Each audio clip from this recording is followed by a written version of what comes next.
Welcome everybody. My name is Norman Clowning. I'm a counselor and PhD student from San Antonio, Texas. And what we're going to do today is to present to you the family's co-experience of transpersonal experiences and their subsequent support of their NDE.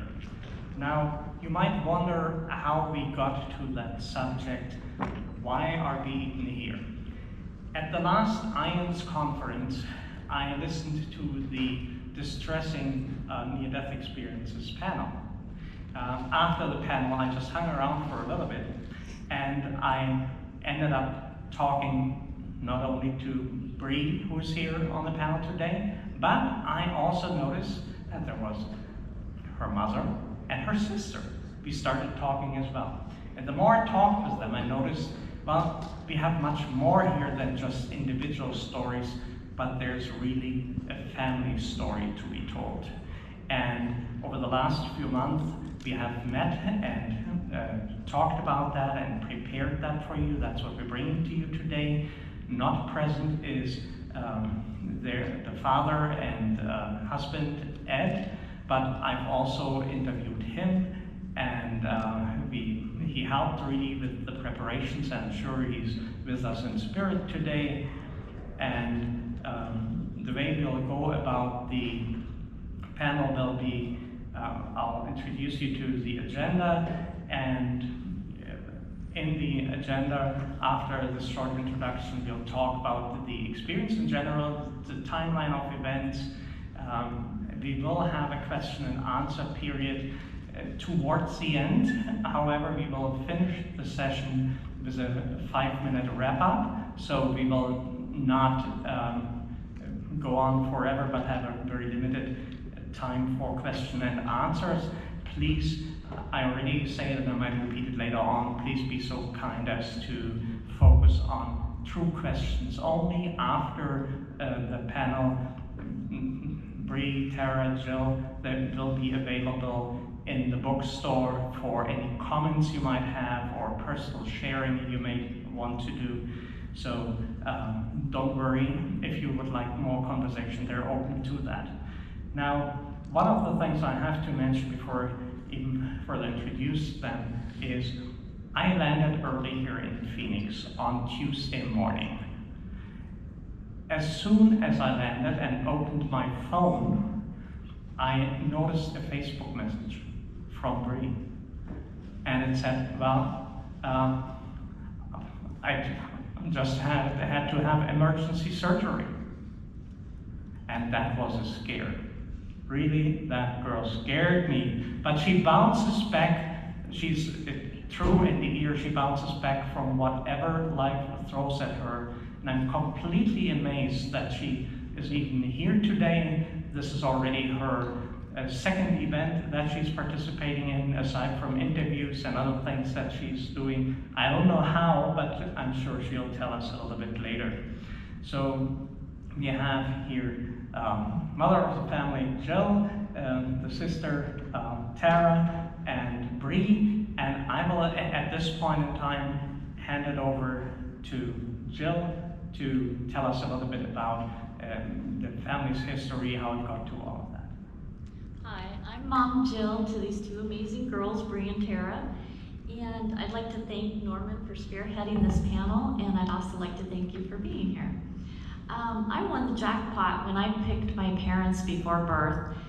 They were intelligent, open-minded, curious, and very kind.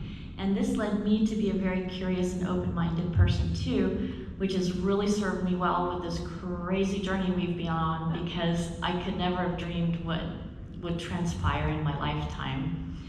On both sides, we've discovered that there's a wide variety of experiences and beliefs. So on either side there's atheists, and then all the way on the spectrum to the fundamentalist Christians. In between there's some near-death experiencers, others have precognitive skills.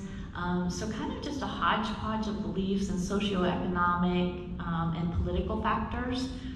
And I think the one thing that was pivotal in preparation for what was to come is that my grandmother had 3 near-death experiences, and she didn't really say much about them.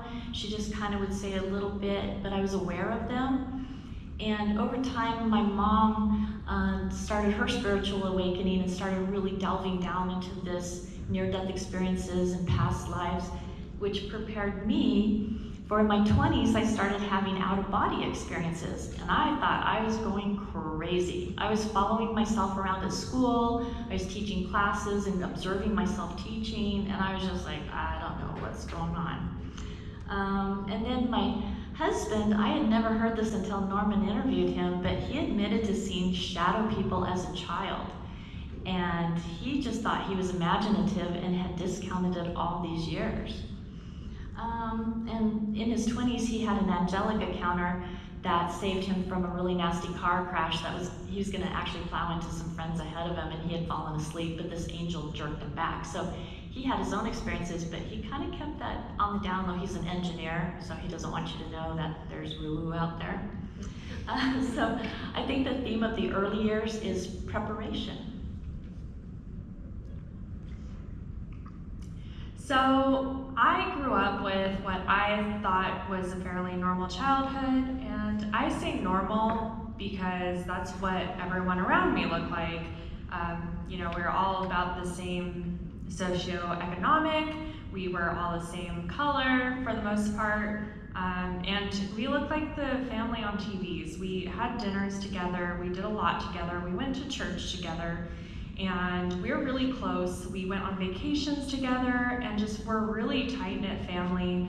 And I think that was a pretty, you know, I know normal is different to everybody, but for me, that's what I saw as normal. I didn't feel like I was any different. However, when I was young, I never had the energy of my friends, and I just thought everyone was faking it. I thought, you know, no, how can they run up and down that hill and run up the snow and sled down and up and down and up and down, and how isn't everyone not so tired doing all of this? And that was, you know, just something I kept to myself. But other than that, I felt like it was a pretty uneventful, beautiful, close, tight-knit family growing up for the first part of my life. So I was the typical young sibling following my oldest sibling around. I learned my first sentences by just repeating after her sentences. So she was very much my role model and convinced me to do some things as a younger sibling that I was very, very gullible in. So yeah, very, very typical sibling behavior. And our family, I would also consider that we were a very normal-esque suburban family. Our family looked very similar to others in the neighborhood, and I guess the only difference was we did have a spiritual life, a Christian life upbringing, and so we did discuss some spiritual-esque things in the family and some family history, but we didn't go very deeply into it. I would say that as a child, I did have some of my own experiences that did persuade me into more of a spiritual thinking as well. So when Bree was born, my dad had been a general practitioner, and he was in the birthing room with me. And when she came out screaming and looking around at everybody, he's like, "Oh, you've got a pistol there." And he said, "I've never seen eyes like hers." And I'm like, "Oh no, what are we in for?" And sure enough, she was a very unhappy baby. You could not console her for 9 months. Then little sweet Tara came along, and she was calm and just really pleasant.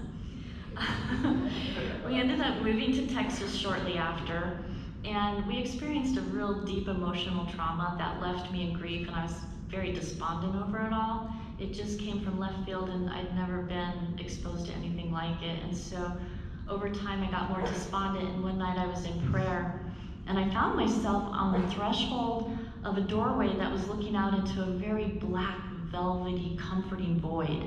And the more I stared into this void, I was like, the love emanating from it, I wanted to go in there so bad. But then I thought, if I go in there, I'm not coming back. And I've got 2 little babies at home with a husband, and they won't know what happened.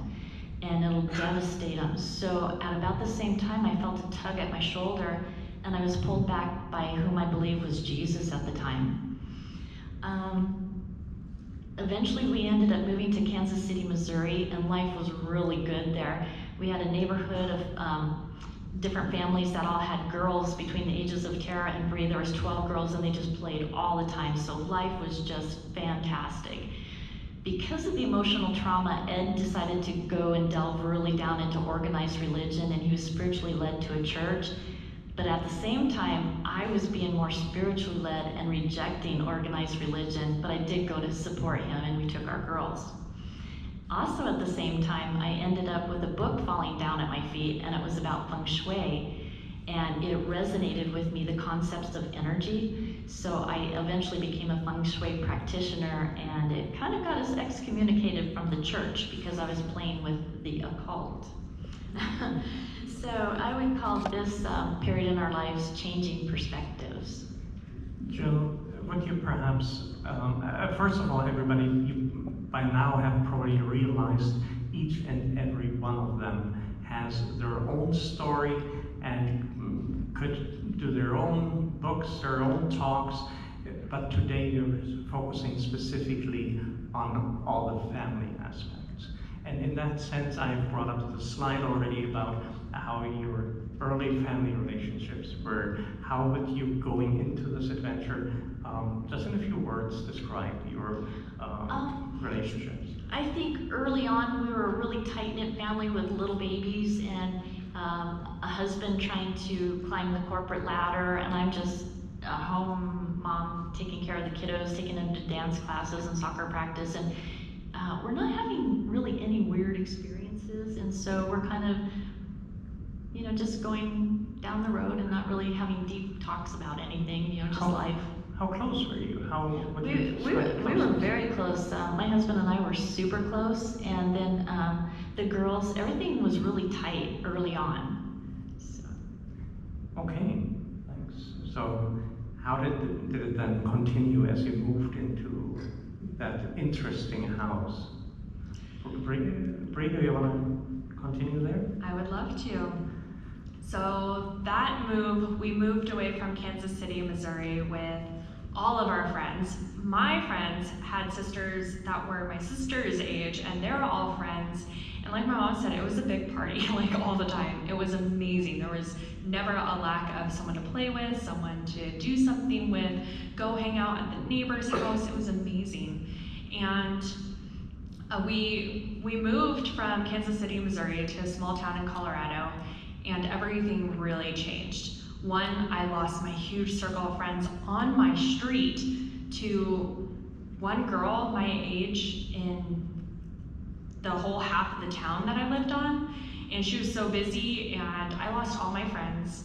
I was kind of an outcast at school. It was a small, tight-knit community, and I didn't fit in, and I was very young for my age. So I became very lonely, and my dad had stayed behind to finish off a job, so I didn't really feel like that impacted me too much, but it just kind of added to the loneliness. I also started experiencing some weird symptoms that we couldn't really nail down.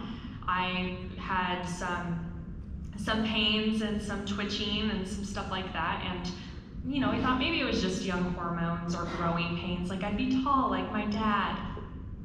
That didn't happen.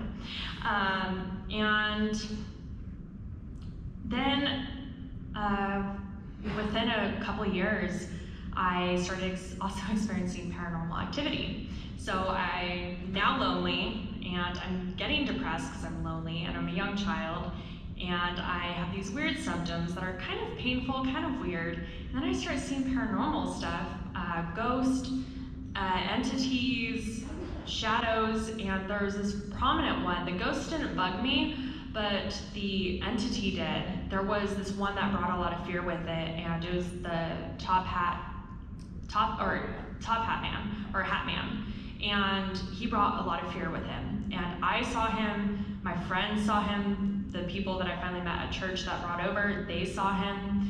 and it brought a lot of fear. I also was having nightmares at this point. I had insomnia, and my life really felt like it was falling apart. And I didn't know why, and it was really hard, and I started going into a huge depression at a young age, maybe 11 or 12. So unbeknownst to me, my sister is experiencing these paranormal activities with this negative spirit, the Hat Man, and I actually experienced him too, but I didn't talk to her about it. We only told my mom about it. I don't actually understand why we didn't connect the two together, those two experiences, until later, but my first experience was kind of fun. My very first ghost ever was a guinea pig ghost.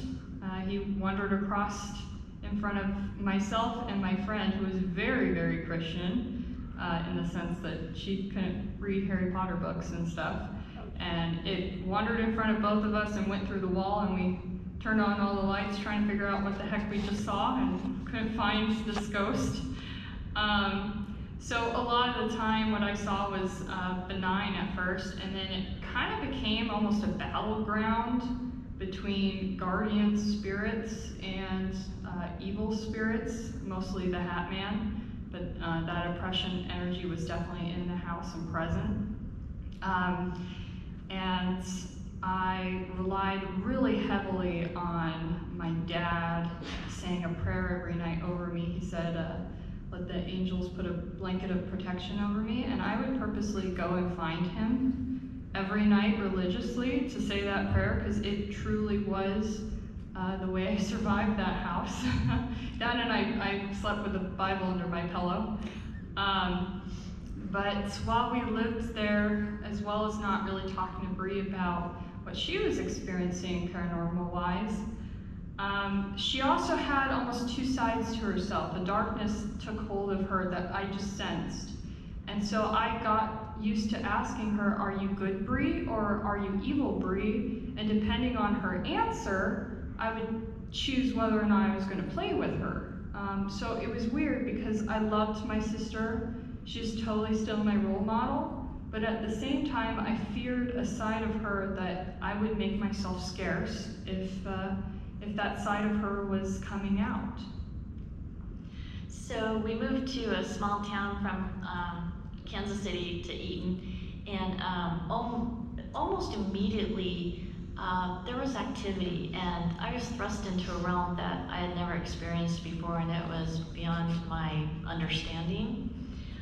Both of the girls were starting to tell me about various entities, whereas Bree would talk about the darker ones, the shadow people, this hat guy, he's really creepy.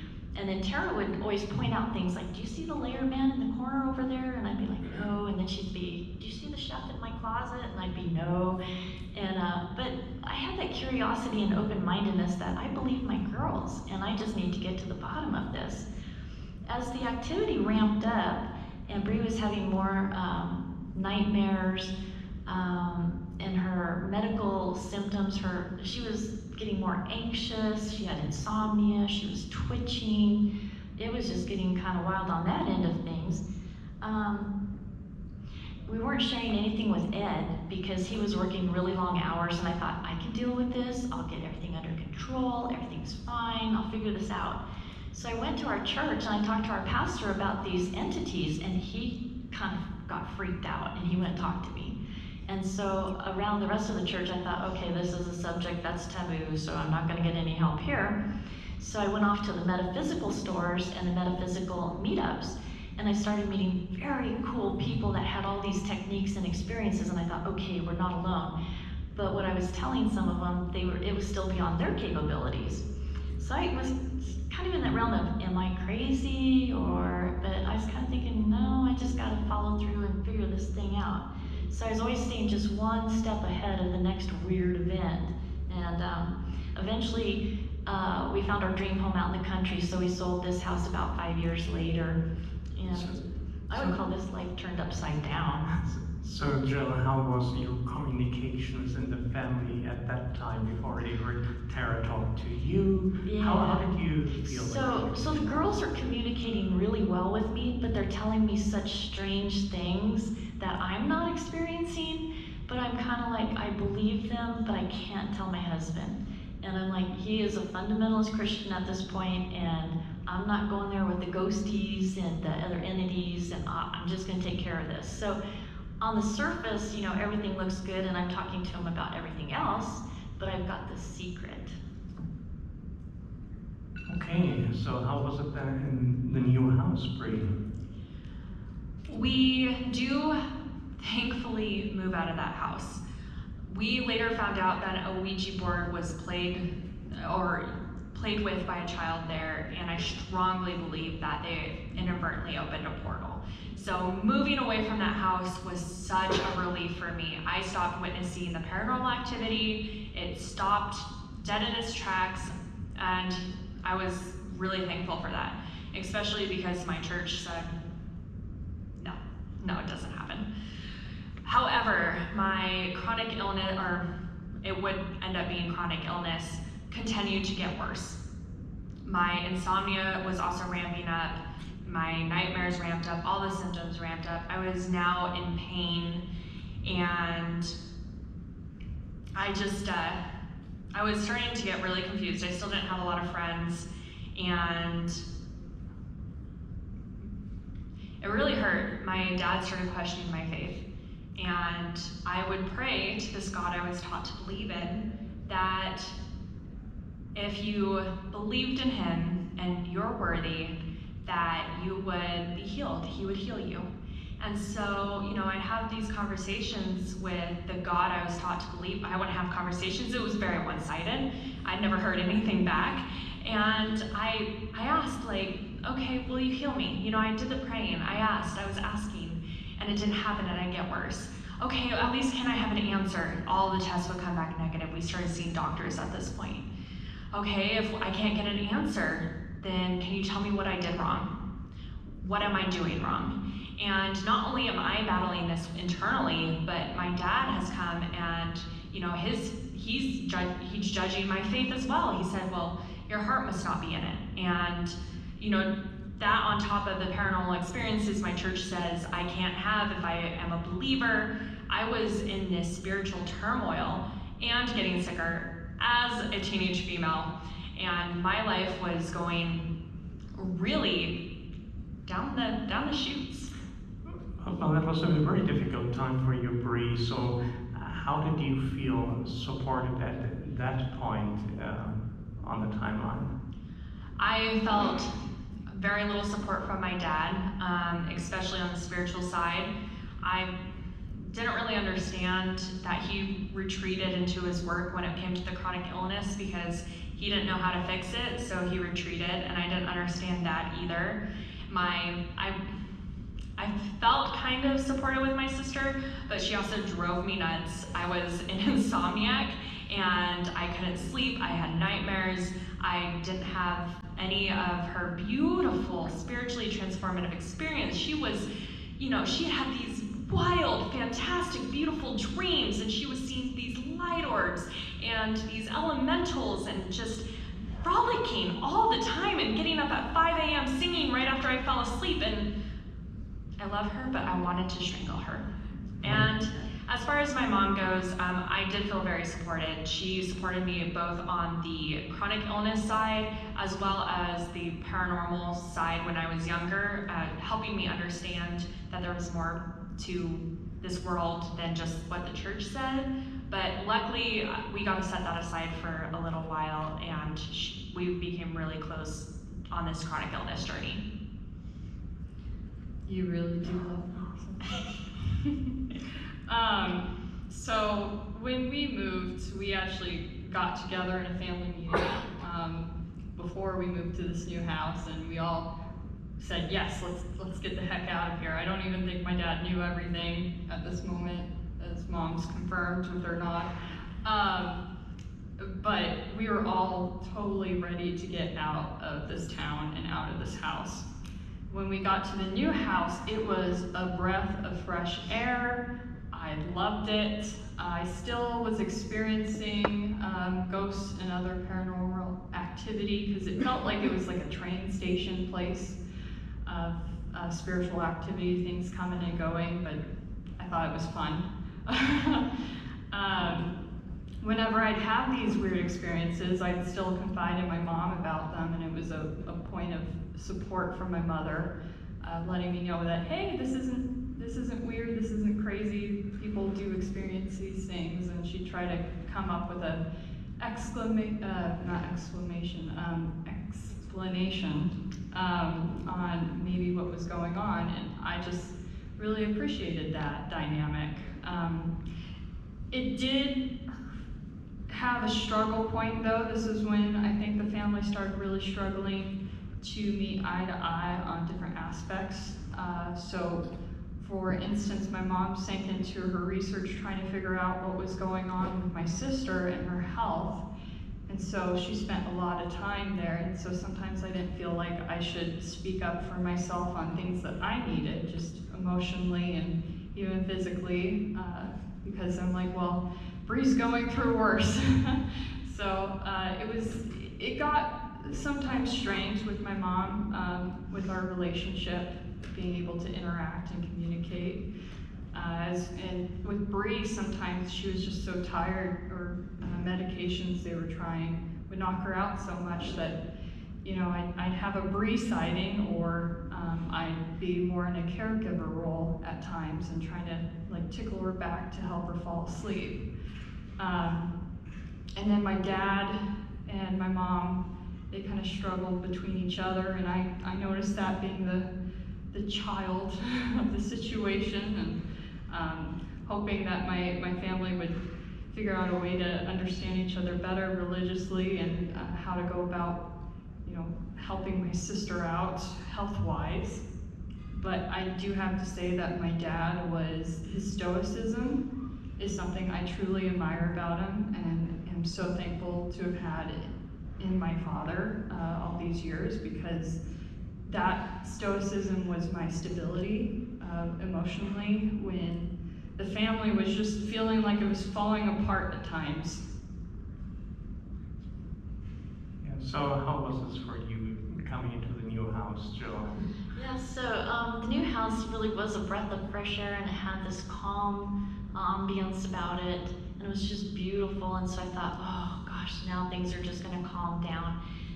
Tara kept seeing ghosts, but it was really fun what she would tell me. She'd like back into a wall, and I'd be like, what's going on? And she'd say, oh, the lady in the green dress is coming through, and I don't like them because they're cold when they come through me. So I'm like, okay. And she'd talk about orbs and angels. And at the same time, Bree's just starting to really struggle, and we're starting to see neurologists, and they have no clue what's going on with her. And she's got anxiety and depression and OCD and twitching, and her back and legs are spasming, and it's awful. And at this time, my husband's getting into the church, and everyone's advising him to throw a lot of natural stuff at her, like give her herbs and give her this product and give her that product. And I'm usually a person that goes to bed at 9 p.m., but I was up till the wee hours in the morning, like 3 or 4 in the morning, Googling and searching for answers. And I'm starting to hit on that. I think she's got myoclonus dystonia, and I'm like, this is beyond what natural therapies can do. So then my husband and I are at odds with each other, because he's like, I don't want you going and seeing more doctors and getting her on medicine. And I'm like, I think this is the only way right now. So we're really starting to have some frayed relationship and tension over this. And then poor Tara, she's just isolated, and she's a happy camper doing her own thing, and she doesn't want to bother me, but she's going downhill with her health, and I didn't really realize it for a long time. So it was just kind of a beautiful home, but a lot of strain going on. And then Bree, she couldn't wait to get out of the house because her dad and her were not seeing eye to eye at all. So she graduates early, and she buys a really old house in Greeley. And I call this the tension and frayed relationships period. Yeah, and really it was a combination of stress because of health issues and day-to-day typical family issues, and then really the stress because of all the spiritual and religious issues and conflicts you experienced. So a lot came together. So Bree, what happened then? At 18, I got a diagnosis. My mom was completely right. She spent far too long, I think, on the computer and in books researching. I'm thankful she did, but I felt awful that she did, because she was getting sick herself because she wouldn't take any time to work on herself or take care of herself because it was all me. I was really regretful of that, and I really didn't like it. But she diagnosed me with myoclonus dystonia, and then a neurologist at Anschutz confirmed that diagnosis at 18. And I thought, oh my gosh, with a diagnosis, there's hope. However, I was once again let down, and it's such a rare disorder that the doctor had never seen it, her colleagues had never seen a case of it, they'd only heard about it. It had only recently been started to be diagnosed, and we had already tried all the pharmaceuticals that they would have tried for it anyway, and they weren't successful. I had a lot of side effects. And we had also tried a lot of holistic alternative options, not just the supplements, but we tried Reiki and chiropractic and acupuncture and all the holistic things, and never really got much relief. So I decided, okay, I've got a diagnosis. I'm going to go ahead and try to live my best life possible. And in my teenage years, I had this gut feeling that I was going to die before the age of 28. When I get this diagnosis, they say it's not terminal, it's not progressive, and yet it had been progressing the last 8 years, so I took what they said with a grain of salt, and I just had this inherent knowledge I was going to die before 28. And I bought my first house at 19 and started seeing paranormal stuff again. I started astro traveling involuntarily. I've later learned that people do it on purpose, and I'm mind blown because I never liked it. I hated it. I didn't end up where I wanted to go, and it was awful. So still figuring that out, because it was very traumatic. And I flipped my house, sold it, and decided, I made a pretty penny on it, and I knew something had to give. And I moved 1,400 miles away to die. And what that means is I didn't want to be close to my family. I was tired of, I was grateful, but I was tired of my mom's help. You know, we got a diagnosis, but not much relief since, and I didn't want them to see me suffer, you know, as I'm getting worse, and I'm getting worse and getting worse. So I go rent a beautiful luxury apartment in San Antonio, Texas, in the hill country. It overlooks a pool. I love the water. It overlooks this beautiful park. And my symptoms are haywire. My insomnia is so bad. I'm not sleeping except for maybe a few hours every 3 days. I mean, no cat nap, nothing. My insomnia is ramped up. My myoclonus dystonia is ramped up. And my mom, of course, even though I'm 1,400 miles away, would not give up. And she's like, let's try spirit release therapy. We knew about the Ouija board and the paranormal activity, and that these entities can cause some crazy stuff. Why not give it a shot? So we give it a shot, but I end up getting the spiritual flu. And when you move a lot of energy, you can get really sick. Well, I was told kind of sick. I got really sick. So here I am, just converging with myoclonus dystonia, insomnia, and the spiritual flu. And on the night of April 27th, 2017, I couldn't do it anymore. I was absolutely exhausted from a point of a soul level. My soul was exhausted, my mind, my body, and my heart. My emotions, my mental state, everything was absolutely exhausted. And at that moment, I surrendered to a higher power. I didn't know who God was, but I surrendered, and with that, my heart stopped, and I had a beautiful near-death experience. And I'll just highlight it for you, but I was in this loving, beautiful, black, velvety darkness. And in it, I couldn't see anything, but everything was there. And I met the Creator who had just saved me from this torment, this literal hell on earth. And it was pure love and pure energy, and it was amazing. And there was a beautiful, bright, white, blue tunnel filled with binary code, and I go through it, and I realized the universe is created in math, and I thought that was amazing. Then I was in a part where my thoughts instantly created reality, so it was just joy and curiosity and so much fun. And there was some monks that appeared to me, and I didn't know that I was dead. I didn't know of this body of a human, I didn't know of Earth, but my consciousness knew something drastic had changed, and I had the thought, am I dead? And the monks just laughed at me like, if you only knew. And I will pass it on to Tara from there. So I knew something major was going to happen with my sister because I had a vision or a dream of my deceased grandparents, Grandpa Baker, love you. They came to me in a dream where I was standing on a hill, and they both appeared to me, and we had a communication where everything's so instantaneous in that type of communication where you just you don't have to say words, you just know. And they're basically communicating that, hey, Bree really is going to need us now, and we're going to have to leave you for a while and go help her. And all I could say was, yeah, go for it. I know that she needs all the help in the world.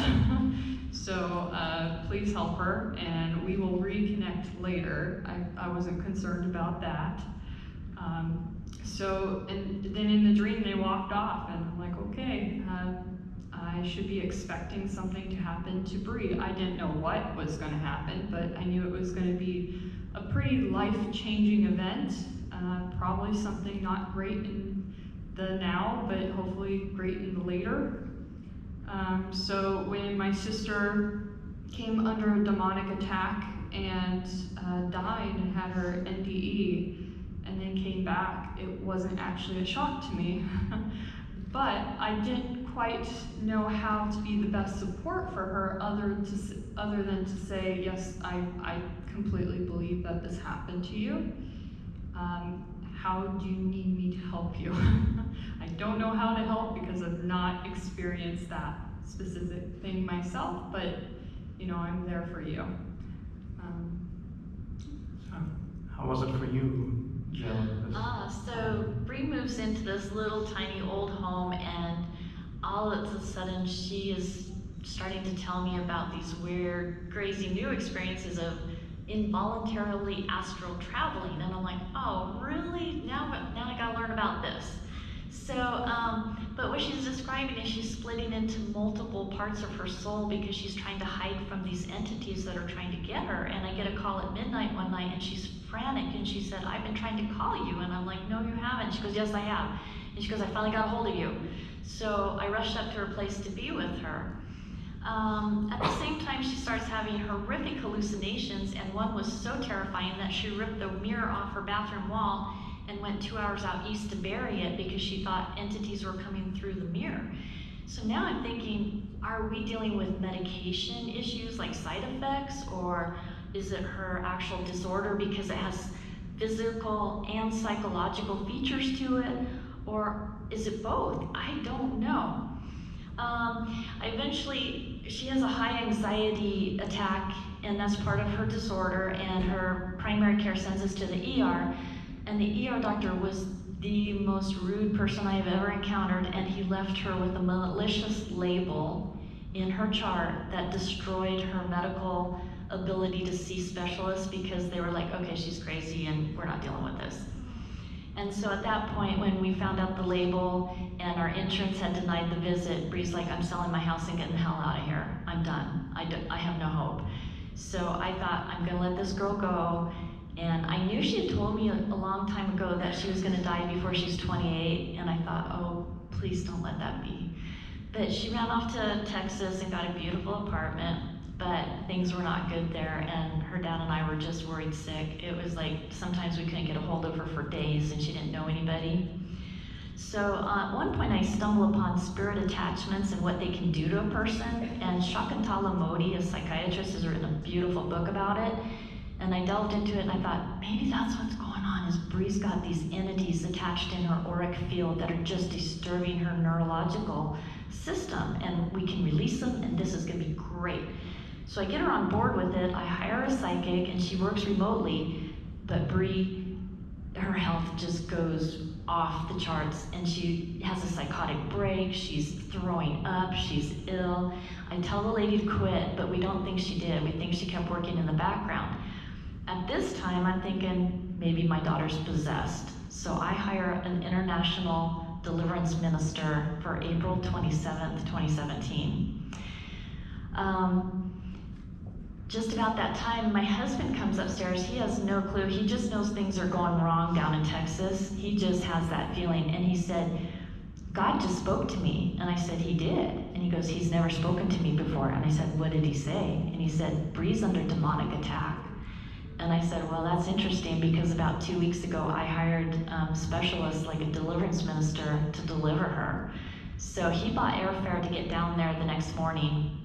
I stayed on the phone with Bree in prayer until 2 a.m. when she said, I want to try to get to sleep. So I said, all right, call me in the morning. Well, that's when she had her near-death experience. So when we arrived the next morning, I had a very distraught and confused young woman on my hands. So how was it? Do you think we are ready to go to after the NDE? Yeah, And yeah, talk we a little bit about Yeah. how now everything transpired right after. How was it with your communications, your support of each other? Go ahead. Or you want me to? Well, I can perhaps do still, that. yeah, Sure. perhaps still So you start. after the NTE, I kind of thought I had comforted her enough, but things still weren't good. She wasn't integrating back. So we got a hold of IANDS, and then through the years, Bree started to accept that she really had an NDE, and she started to trust us more. So when things were starting to get really difficult for her, she'd come to us and ask us for help. And then Tara and I were synced intuitively, and it's like, you heard from Bree? No. Have you heard from Bree? No. Okay, what's going on? We better get involved. And then just soon after that, my husband would be like, what's up with Bree? So all three of us just started syncing our intuition and getting on Bree when we felt things were going wrong. And from my perspective, I didn't have any knowledge of NDEs, or other than my grandma had a few. I didn't know much about it. And my mom and sister were so supportive. My mom recommended IANDS. My sister joined me in 2018 at our first conference in Seattle. And it's been such a beautiful, I'm so grateful for these two, because without them, I'd still probably be lost in the fog and the craziness, but she was really supportive. My dad, I never knew where he was for the longest time, but he's come around, and he finally stopped questioning my faith and my belief, because I told him, well, I met God, why would you question me anymore? And he hasn't questioned me since, so we have since mended our relationship, which is absolutely beautiful. So our family is back to this, not just back, we are far exceeded what we were before, and we are so tight-knit, and he still struggles with, the spiritual side of things, but we can communicate, and it's absolutely beautiful, and everyone's really gotten a lot closer. You can also see on the slide up there how Jill, Tara, and Bree together are now describing the quality of their relationship. You see on the inside how it was before, and on the outside how much stronger this relationship has become. So, Tara, how did that feel for you? Yeah, so after Bree's near-death experience, I think I wanted to just say that there's kind of a misconception on near-deathers that after they come back from a profound experience, that's going to magically help smooth things over, like issues of their life, healing what needs healing, giving them more specific signposts for what they're supposed to do next. And although there are people that certainly experience these things. It's also true that they struggle with previous life hardships and new ones from integrating their near-death experiences. But with that said, I have to say that there's been some amazing changes in our family. As a family, I do think we are very tight-knit, so much so that people take notice. Yes, I'll say a few more words about that in a second. And so my sister and I are actually just talking about my sister first. She is more spiritual than I've ever seen her before, so much so that now she's pursued a career in a soul's path as a death doula. My mom's grown in leaps and bounds in her knowledge of both sciences and the spiritual world and how they kind of meet in the middle. And then my dad has learned to accept more of the paranormal experiences that happen to himself and his family. And I have learned to be more adaptable. I hated change as a child, would cry over it, and now I really just roll with the punches, so to speak. And so I've really just grown that way. And as far as my sister and I, we are so close that we share each other's thoughts, and sometimes we've even shared the occasional dream. Jill, perhaps you want to describe how your relationship with your daughters is now compared to how it used to be? Yeah, so just all around family-wise, I'm willing to open up to my husband and share things early and often. And with our girls, it's just fun watching them. They're just so tight, and we're just a real cohesive family, which just really feels good. I will switch over to the other. I will switch. Can you turn the mic on, please? I will switch over. Oh, I will switch over to this microphone for a second because I will need to see the screen and my notes for what's coming now, and also then to take some questions. But first of all, I have to tell you, in working with the Lafferty family, when talking to one person, I always felt like I'm talking to them all. They're so extremely tight-knit nowadays that it's very tough to even separate them. Just that's what I've noticed in working together, and they're communicating wonderfully with each other, and it has been a pleasure for me as well. And it was a super interesting experience too, to get to know the father, Ed, who also really, I think, has grown a little bit closer to the family. He is now, from what I understood from him telling me, he has opened up to the experiences and is now fully accepting and acknowledging of his daughter's experiences, and I think that has been a tremendous development. And some takeaways that I took from that is how important loving and knowledgeable support after an NDE is in the processing of such an experience. And families that come from a traditional spiritual experiences might initially not talk much about them because we like to keep spiritual experiences close to our chest. And what I learned from Ed definitely was that we sometimes dismiss our own childhood experiences. And when we dismiss our own experiences, we limit our openness toward others' experiences. So the more families talk about spiritual experiences and are supportive of each other, or at least open with each other, the more experiences get normalized, and that provides a safe space for everyone. Increased exchange about spirituality brings families closer together. So therefore, I think we should in the future include spiritual aspects in parenting education to teach parents how to provide such safe spaces for their children's spiritual development. And by doing that, I think we can hopefully create more wonderful families like the Laffertys. Now, we will have about 4 to 5 minutes for some questions. Please keep it to questions only. The Laffertys will be available for comments and for any personal sharing in the bookstore after our session. But if you have any question, please come up.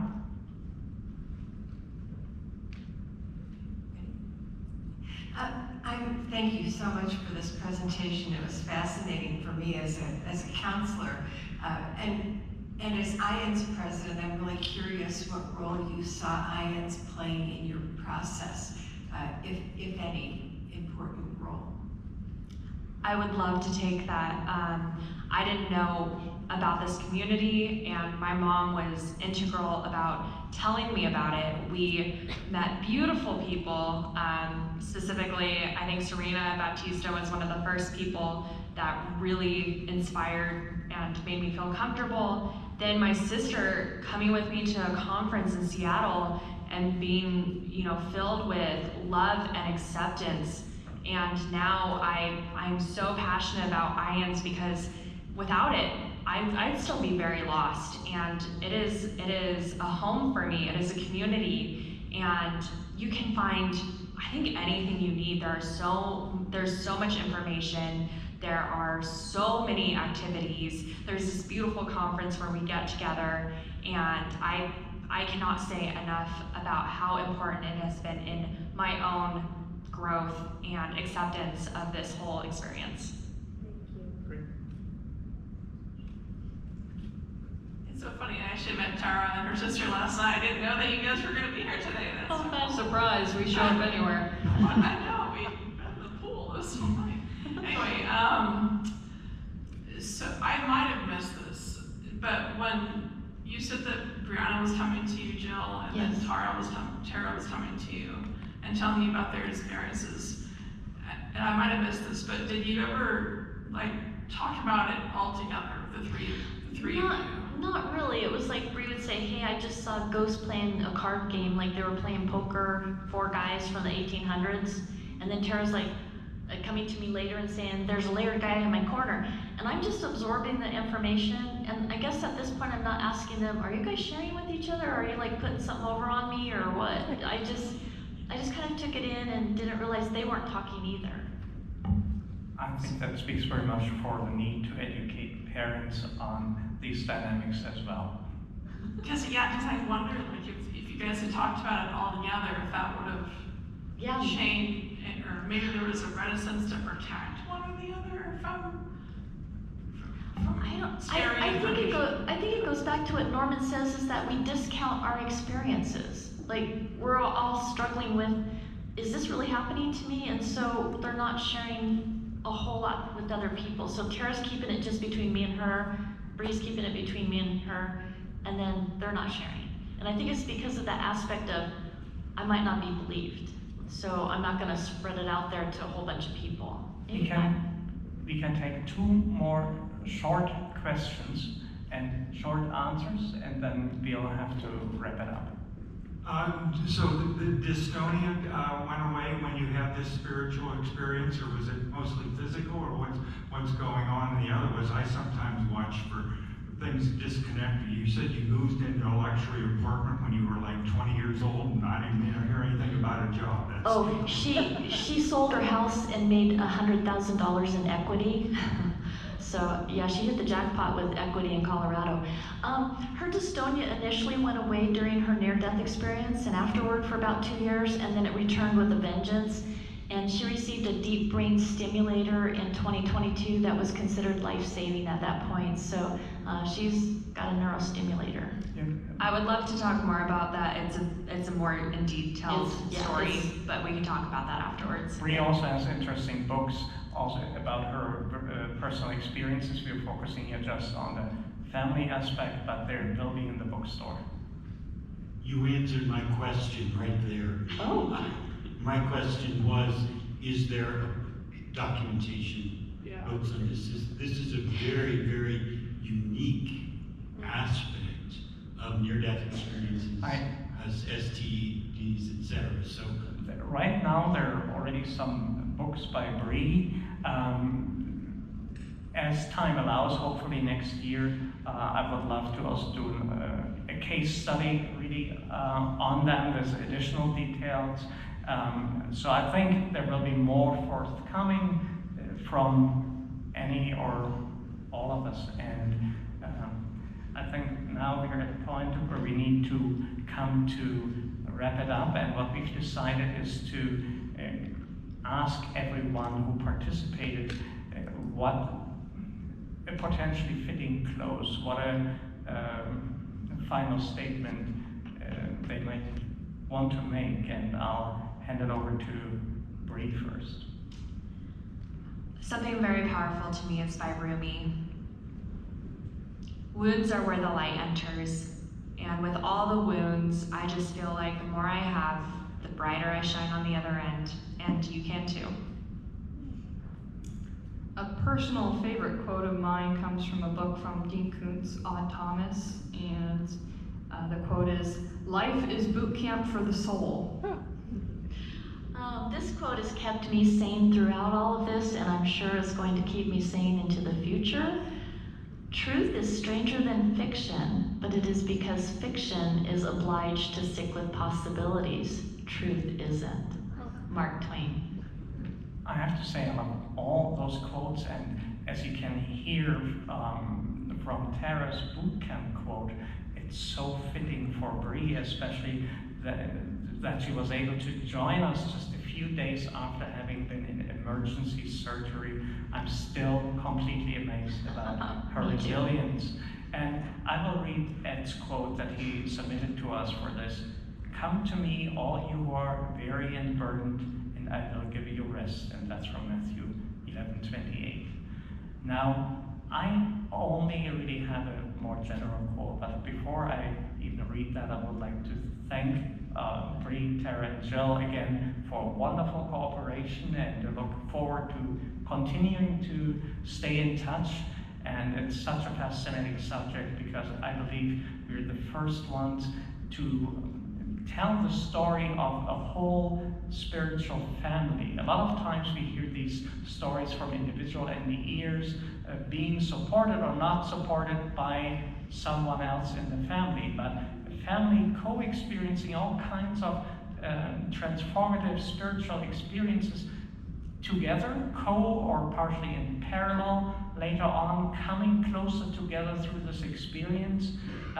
That was something new, and I hope we can make all families more spiritual in the long term by letting our lights shine. And one of my favorite quotes that I'd like to end with is from Antoine de Saint-Exupéry: "It is only with the heart that one can see rightly."